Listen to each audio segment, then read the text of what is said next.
Good morning all of you. Welcome in target nursing academy Jaipur. Last class में हमने neurons और neuroglial sales के बारे में पढ़ा था, जिसमें हमने न्यूरॉन के स्ट्रक्चर्स और न्यूरोग्लियल सेल्स के टाइप्स के बारे में पढ़ा था कि न्यूरोग्लियल सेल्स कितने टाइप की होती है, सीएनएस में कितनी होती है, पीएनएस के अंदर कितनी होती है। अब हम बात करते हैं जो न्यूरॉन्स होते हैं, उन न्यूरॉन्स के अंदर क्या क्या प्रॉपर्टीज होती हैं, या बोले तो कि न्यूरॉन्स के अंदर क्या क्या गुण होते हैं। तो उन जो गुणों की स्ट्रक्चर है, मतलब उन गुणों की जो स्टडी है आज हम करेंगे। तो प्रॉपर्टीज ऑफ नर्व, तो उसमें सबसे पहला जो हमारा है, पहली प्रॉपर्टी जो हमारी है वो क्या है, एक्साइटेबिलिटी।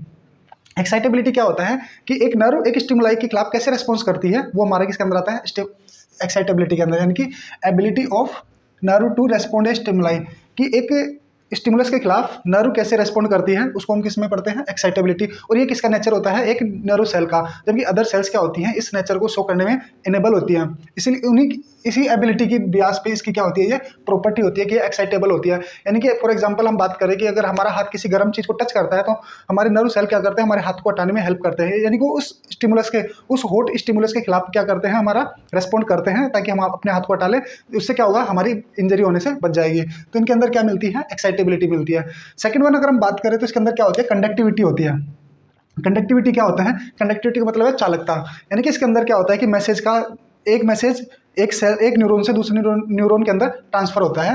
तो हम बात करें कंडक्टिविटी में, तो ability of nerve to transfer impulses, यानी कि नर्व की क्या एबिलिटी है कि ये इम्पल्स को ट्रांसफर करती है वन न्यूरॉन टू अनदर, यानी कि एक न्यूरॉन से और दूसरे न्यूरॉन में क्या करना, मैसेज को या इम्पल्स को ट्रांसफर करना, इसके क्या आती है, कंडक्टिविटी। अब वन पार्ट टू अनदर, अब इसमें क्या होता है कि जो मोड ऑफ कंडक्शन है वो दो टाइप का होता है। हमने अभी जब लास्ट क्लास में ली थी तो उसमें पढ़े थे कि न्यूरॉन जो होते हैं दो टाइप के होते हैं, एक माइलिनेटेड न्यूरॉन, एक नॉन माइलिनेटेड न्यूरॉन। तो माइलिनेटेड न्यूरॉन जो होते हैं उनके अंदर क्या होता है, माइलिन सेल प्रेजेंट होती है। फर्स्ट वन हम बात करते हैं, ये एक हमारी सेल बॉडी थी, ये एक्सोन था, और ये हमारे क्या थे, टीलोडेंड्रिया थे, और हमारी सिनेप्टिक वेसिकल्स थी। अब हम बात कर रहे थे कि मोड ऑफ कंडक्शन में कि ये कैसे होता है, कंडक्शन होता कैसे है। तो इसमें पहला है नॉन माइलिनेटेड कंडक्शन, यानी कि इसके अंदर माइलिन शीथ एब्सेंट होगी। तो ये हमारा एक नॉन माइलिनेटेड न्यूरो एक्सोन है, तो इसके अंदर क्या होगा, माइलिन शीथ एब्सेंट है। जब माइलिन शीथ एब्सेंट है तो इसमें क्या होगा, जो हमारा मैसेज है वो क्या करेगा, सेल टू सेल कैरी, एक सेल से दूसरी सेल, दूसरी से तीसरी, तीसरी से चौथी, चौथी से पांचवी, पांचवी से छठी, नेक्स्ट वन, ऐसे करके एंड तक जाएगा। तो ये कंडक्शन जो होता है हमारा क्या होता है, एक सेल से दूसरी में जाएगा तो ये कंडक्शन हमेशा स्लो होगा। और ऐसे क्या होगा, अगर दूसरा होता है, ये एक तो कंटिन्यूस होगा, इसमें कहीं पे भी ब्रेक नहीं है, ये कंटिन्यूस, एक सेल से दूसरी सेल पे जंप करेगा, तीसरी सेल पे जंप करेगा, चौथी सेल पे जंप करेगा। तो ऐसे कंटिन्यूस क्या होगा, सेल टू सेल जंप करेगा। जबकि माइलिनेटेड न्यूरॉन में क्या होता है, साल्टेटरी, जैसे कंगारू होता है ना, कंगारू वाली कंडीशन में होगा कि एक बार यहाँ से जंप करेगा, फिर काफ़ी लंबी छलांग लगा के फिर दूसरी जगह जाएगा, फिर वहाँ से छलांग लगाएगा, फिर दूसरी जगह जाएगा। उससे क्या होगा, एक तो कंडक्शन में टाइम बचता है, कंडक्शन फास्ट होता है, और उस कंडक्शन की स्पीड जो होती है बहुत तेज़ होती है। तो ये किस में होता है, माइलिनेटेड में। और ये कैसे होता है, अब हम मान लो कि इसके ऊपर क्या कर देते हैं, माइलिन शीथ का फॉर्मेशन कर देते हैं। ये हमारी क्या हो गई, माइलिन शीथ। हमने माइलिन शीथ जब न्यूरॉन्स की स्ट्रक्चर पढ़े थे तो उसमें पढ़े थे कि जो दो माइलिन शीथ होती है उनके बीच का जो स्पेस होता है, ये जो स्पेस होता है, इस स्पेस को हम बोलते हैं नोड ऑफ रेनवियर या रेनवियर्स नोड। अब क्या होगा, हमारे पास एक मैसेज आया, ये कोई मैसेज हमारे यहाँ से चला एक्सोन हिल्लोक से, तो मैसेज क्या होगा, यहाँ से यहाँ जाएगा। अब वो मैसेज उसने बीच की जितनी भी सेल थी उन सेल को क्रॉस नहीं किया, मतलब वो क्या करा, डायरेक्ट माइलिन शीथ के ऊपर से अगले नोड ऑफ रेनवियर पे गया, यहाँ से चला और यहाँ पे आ गया, और यहाँ से चला और यहाँ पे आ गया। तो ये क्या हो रहा है, जंप कर रहा है, यानी कि एक नोड ऑफ रेनवियर से सेकंड नोड ऑफ रेनवियर से नेक्स्ट नोड ऑफ रेनवियर तक। तो ये क्या कर रहा है, हमारा जंप, इसको हम बोलते हैं साल्टेटरी कंडक्शन। साल्टेटरी कंडक्शन यानी कि इसको हिंदी में बोलते हैं कंगारू विचरण, यानी कि कंगारू जिस तरीके से मूवमेंट करता है उसी तरीके से क्या करता है, हमारा माइलिनेटेड न्यूरॉन के अंदर कंडक्शन करता है। और ये कैसा होता है, फास्ट होता है, स्पीड इसकी बहुत फास्ट होगी। क्यों, क्योंकि इसको नेक्स्ट सेल टू सेल नहीं बल्कि इसको मल्टीपल सेल्स को क्रॉस करके जाना होता है, इसलिए ये क्या होता है, इसकी कंडक्शन बहुत और ये कितना होता है, 50 टाइम्स होता है, किससे, नॉन माइलिनेटेड से, 50 टाइम्स टू नॉन माइलिनेटेड। ठीक है, तो नॉन माइलिनेटेड से कितना होगा, 50 गुना ज़्यादा ये कंडक्शन करता है। तो यह हमारा किसके अंदर पहली प्रॉपर्टी थी, एक्साइटेबिलिटी की, कि एक स्टिमुलस के खिलाफ कैसे रिस्पॉन्ड करती है। दूसरा था कंडक्टिविटी की, कि एक न्यूरॉन से दूसरे न्यूरॉन में कैसे मैसेज का ट्रांसफर होता है। तो ये थे हमारे पहली एक्साइटेबिलिटी हो गई, दूसरी कंडक्टिविटी हो गई। तीसरी हम बात करते हैं रिफ्रैक्टिव पीरियड की। तीसरा इसके अंदर क्या प्रॉपर्टी होती है, इसका क्या गुण होता है कि इसके अंदर रिफ्रैक्टिव पीरियड पाया जाता है। रिफ्रैक्टिव पीरियड क्या होता है कि जब हमारे पास कोई एक नर्व सेल है और अगर हम उस नर्व सेल को बार बार स्टिमुलस देते हैं तो एक टाइम ऐसा आता है कि वो स्टिमुलस को स्टिमुलस के खिलाफ रेस्पॉन्ड करना बंद कर देती है, उसको हम बोलते हैं रिफ्रैक्टरी पीरियड।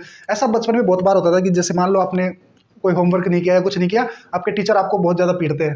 वो कभी होते थे कि बच्चे बहुत ज़्यादा एक ही हाथ पे डंडे खाते थे, उनको कुछ देर बाद उनको दर्द नहीं होता, बस वो हाथ सुन्न हो जाता। क्यों? क्योंकि वो वहाँ पे रिफ्रैक्टिव पीरियड वाला जो इसकी प्रॉपर्टी थी नर्व की वो अप्लाई होती थी। उसके बाद क्या होता था कि वो स्टिमुलस के खिलाफ रेस्पॉन्ड करना बंद कर देती थी। वो क्यों होता है? उस period at which nerve not produce any response to stimuli, क्योंकि उसमें क्या होगा कि एक्सेसिव स्टिमुलस की वजह से जो न्यूरोट्रांसमीटर होते हैं उनका फॉर्मेशन नहीं हो पाता। तो इसकी वजह से क्या होता है कि हमारा जो रिफ्रैक्टिव पीरियड जनरेट होता है। अब क्या होगा कि रिफ्रैक्टिव पीरियड जो होता है वो भी दो टाइप का होता है।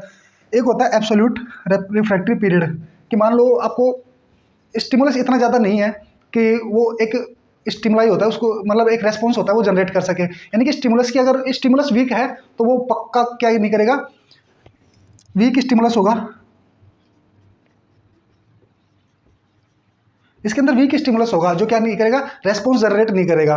ये उस बच्चों की तरह होते हैं। ये रिफ्रैक्टिव पीरियड क्या होता है, बच्चों की तरह होता है कि बच्चे हट कर लेते हैं, जिद कर लेते हैं कि मेरे को ये काम नहीं करना तो नहीं करना, मतलब नहीं करना, ये काम मेरे को करना ही नहीं है। वो तो होगा एब्सोल्यूट, कि एब्सोल्यूट रिफ्रैक्टिव पीरियड में क्या होगा कि वो स्टिमुलस के खिलाफ रेस्पॉन्स करेगा ही नहीं, चाहे स्टिमुलस कैसा ही हो, पर स्टिमुलस वीक होना चाहिए। और एक होता है relative refractory period, relative reflectory period, इसमें स्टिमुलस के खिलाफ रेस्पॉन्स नहीं करता। लेकिन अगर स्टिमुलस बहुत ज़्यादा स्ट्रॉन्ग है, यानी कि बच्चा अगर काम नहीं कर रहा लेकिन हम कहते हैं कि पापा आ गए, तो फिर वो क्या करेगा, अनमने मतलब उसका मन नहीं है लेकिन फिर वो काम करेगा, तो उसको हम बोलते हैं रिलेटिव रिफ्रैक्टिव पीरियड।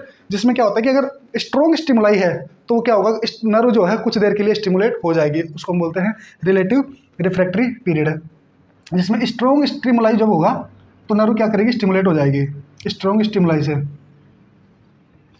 ठीक है, तो ये था हमारा refractory period. Absolute refractive period कि बिल्कुल भी काम नहीं करेगा, रिलेटिव में वो कम से कम कुछ जब स्ट्रॉन्ग स्टिमुलाई होता है तो वो थोड़ी देर के लिए स्टिमुलेट हो जाएगी। उसके बाद में आ जाता है इनफैटिगेबिलिटी। इनफैटिगेबिलिटी का मतलब क्या होता है कि उसको कितना ही काम करा लो वो थकेगी नहीं। ऐसे नर्व सेल जो होता है, नर्व सेल के फोर्थ जो प्रॉपर्टी है वो क्या है कि वो कभी काम करते हुए नहीं थकती। Nerve fibre doesn't fatigue if stimulated for a long period, अगर इनको लॉन्ग पीरियड तक स्टिमुलेट रखा जाए तब भी इनके अंदर थकान नहीं होती, इनफैटिगेबिलिटी नहीं आती। तो ये इसकी होती है प्रॉपर्टीज़। तो इसकी चारों प्रॉपर्टीज़ में क्या क्या थी कि एक तो ये किसी भी स्टिमुलाई के खिलाफ क्या करती है, रेस्पॉन्स करती है। दूसरा होता है कंडक्टिविटी, कि ये क्या करती है, अपना मैसेज को एक नर्व सेल से दूसरे नर्व सेल में ट्रांसफर करती है। तीसरा होता है रिफ्रैक्टिव पीरियड, वो उसमें क्या होता है कि अगर हमने बार बार स्टिमुलस देते हैं तो एक टाइम पीरियड के बाद में वो स्टिमुलस को एक्सेप्ट करना बंद कर देती है। जब एक्सेप्ट करना बंद कर देगी तो उसको हम बोलते हैं रिफ्रैक्टिव पीरियड। अब ये रिफ्रैक्टिव पीरियड भी दो टाइप का होता है, एक एब्सोल्यूट होता है और एक रिलेटिव होता है। एब्सोल्यूट में बिल्कुल ही वो स्टिमुलेट नहीं होगी, जबकि अगर स्ट्रॉन्ग स्टिमुलाई दे दे तो क्या होगा, रिलेटिव के अंदर वो थोड़ा बहुत स्टिमुलेट हो जाएगी। फोर्थ वन होता है कि वो थकती नहीं है, इनफैटिगेबिलिटी पाई जाती है, जिसके अंदर नर्व फाइबर कभी नहीं थकते, अगर उनको लॉन्ग टाइम तक स्टिमुलेटेड रखा जाए तभी वो थकते नहीं हैं। तो ये थी हमारी प्रॉपर्टीज ऑफ नर्व।